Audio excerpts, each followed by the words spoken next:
அதிமுகவிலே மீண்டும் இணைந்த முக்கிய தலைவர். மகிழ்ச்சியில் எடப்பாடி, அதிர்ச்சியிலே தமிழக வெற்றி கழகம். நண்பர்களே, அதிமுக தொண்டர்களாக இருந்தீங்க அப்படின்னா மறக்காம நம்ம சேனலை சப்ஸ்கிரைப் பண்ணிட்டு இந்த வீடியோக்கு ஒரு லைக் பண்ணிருங்க.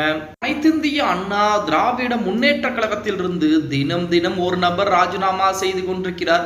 முக்கியமான நபர்கள், அதாவது அந்த மாவட்டத்திலே மிக மிக முக்கியமாக இருக்கக்கூடிய அந்த நபர்களே ராஜினாமா செய்துவிட்டு தமிழக வெற்றி கழகத்திலே இணைகிறார்கள் என்று தற்போது தகவல்கள் எல்லாம் வெளியாகிக் கொண்டிருக்கூடிய இந்த வேளையிலே ஒரு முக்கியமான ஒரு நபர் தமிழக வெற்றி கழகத்திலிருந்து விலகி அதிமுகவிலே மீண்டும் இணைந்திருக்கிறார் அப்படிங்கிற செய்திகள் தான் இணையதளங்களிலே உலா வந்து கொண்டிருக்கிறது.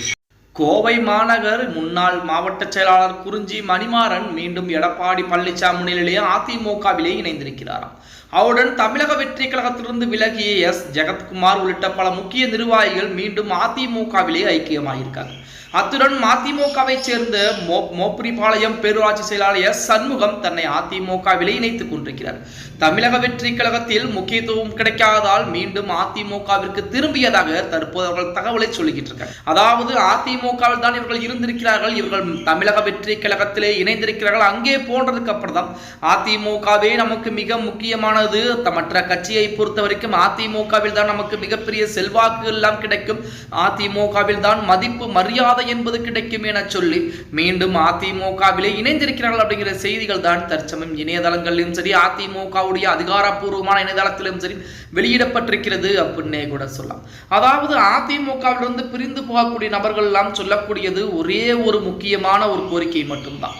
என்ன என்று பார்த்தால், அதிமுக திமுகவிற்கு எதிரி, திமுக அதிமுகவிற்கு எதிரி, இப்படித்தான் இருந்து வந்தது. திமுகவிற்கு மாற்றாகத்தான் அதிமுக உருவாக்கப்பட்டது. அந்த திமுகவுடன் கைகோர்த்து எடப்பாடி பழனிசாமி முதல்வர் பதவியிலே அமரலாம் என்று ஆலோசனை செய்தார்.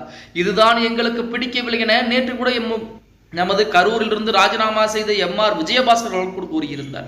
இந்த பிரச்சனை என்பது நடத்தப்பட்டு கிட்டத்தட்ட ஒரு மாத காலங்களுக்கு மேலாகிறது. நீங்கள் உண்மையான ஒரு தொண்டனாக இருந்திருந்தால், அதிமுகவிலே மிகவும் விசுவாசமாக உண்மையான ஒரு தொண்டனாக இருந்திருந்தால், எடப்பாடி பழனிசாமி என்றைக்கு திமுகவுடன் கூட்டணி பேச ஆரம்பித்தாரோ அன்றைக்கே உங்களுடைய பதவிகளை ராஜினாமா செய்துவிட்டு அன்றைய தினமே நீங்கள் வெளியேறி இருந்தால் நீங்கள் சொல்வது நியாயமாக இருக்கும் அப்படின்னே கூட சொல்லலாம்.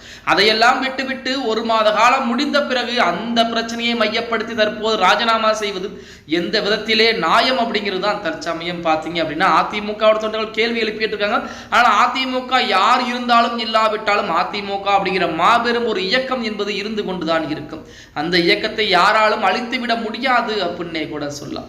பொறுத்து பார்க்கலாம் அதிமுகவில் என்னென்ன பிரச்சனைகள் நடக்கப் போகிறது என்று. ஓகே கைஸ், வீடியோ பிடிச்சிருந்தா மறக்காம லைக் பண்ணிருங்க. அப்படி நம்ம போடக்கூடிய வீடியோ பற்றின கருத்துக்களை கீழே மறக்காம கமெண்ட் பாக்ஸ்ல பதிவு நண்பா.